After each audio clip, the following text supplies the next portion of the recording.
Hi guys and welcome back again sa Happy Tummy Channel. Ayan nga guys, panibagong araw at panibagong negosyo ideas, negosyo recipe na naman ang ating ibabahagi para sa inyo. Dahil nga nag-trending yung ating piatos at itlog, ngayon naman na ile-level up din natin ang ating Nova at itlog. Masarap to na pang ulam, pang merienda at patok na pang negosyo, lalong-lalo na sa masa. Kaya na pang hinihintay mo? Mag-subscribe ka na, tapusin mo itong video hanggang sa uli at magsimula na tayo sa pagluluto. Tara na!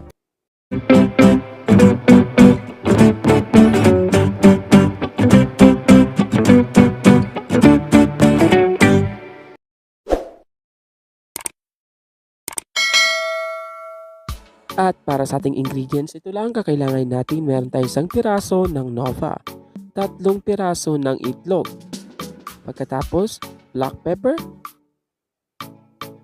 1 tablespoon ng asin, ang ating 1/4 cup ng all-purpose flour, at ang ating breadcrumbs. At para sa ating unang procedure sa isang malinis na bowl, ay mag-crack muna tayo ng 2 piraso hanggang 3 piraso ng itlog.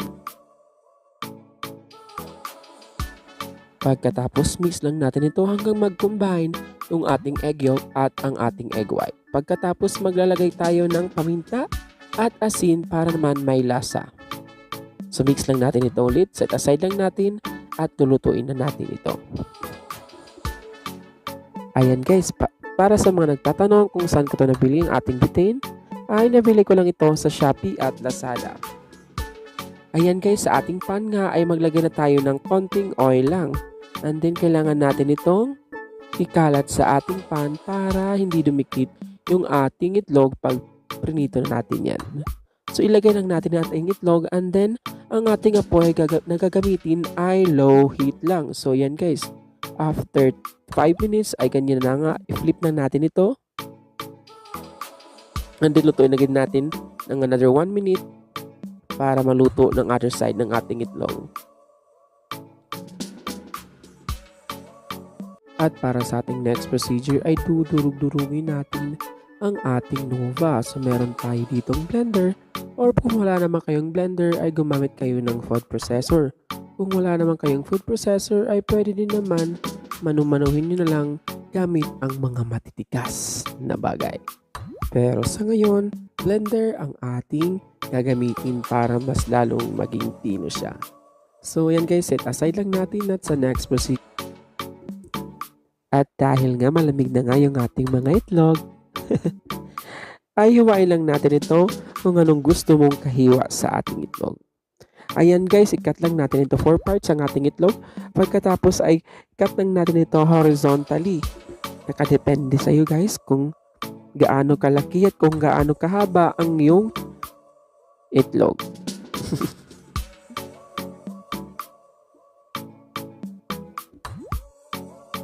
So ayan guys, set aside lang natin ito at sa next procedure na tayo.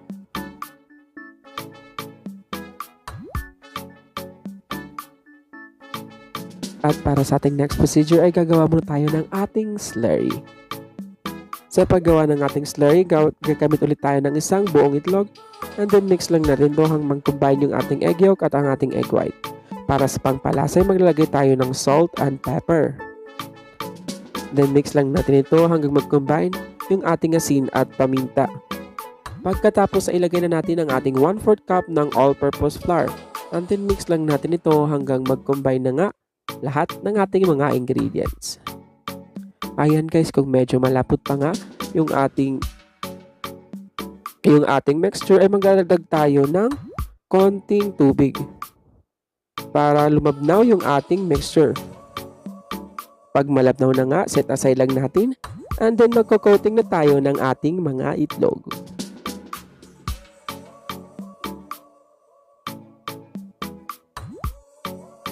Ayun guys, so meron tayo dito ang ating itlog, ang ating Nova at ang ating slurry. So ayun guys, para sa ating unang procedure ay i-dip muna natin ang ating hiniwa na itlog sa ating slurry. Pagkatapos ay budburd na natin ito sa ating Nova. So ayan guys, repeat the process lang sa lahat ng ating itlog. At ayan guys, kung hindi ka pa nga nakasubscribe sa aking channel, ay mag-like and subscribe ka na dahil everyday nag-upload tayo para tirid ka lagi sa ating mga negosyo recipe at mga negosyo ideas na tiyak papatok na papatok. Ayan guys, set aside lang natin at magprito na tayo. At para nga ulit sa ating pagpiprito ay gagamit ulit tayo ng ating mahiwagang butane.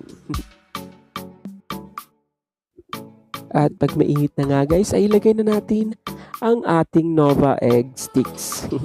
Ayan guys, ang ating gagamitin na apoy ay low to medium heat lang para hindi agad masunog yung ating Nova sticks. So ayan guys, lutuin lang natin ito ng 3 to 5 minutes. So naka-deep fry na nga yung ating Nova sticks, so kailangan lang natin itong lutuin ng 5 minutes. Pero constantly kailangan natin itong i-flip ng i-flip para maluto agad yung other side nito. Pag na-achieve na natin ang golden brown, i-drain lang natin sa ating strainer, set aside lang natin at magtitikiman time na tayo.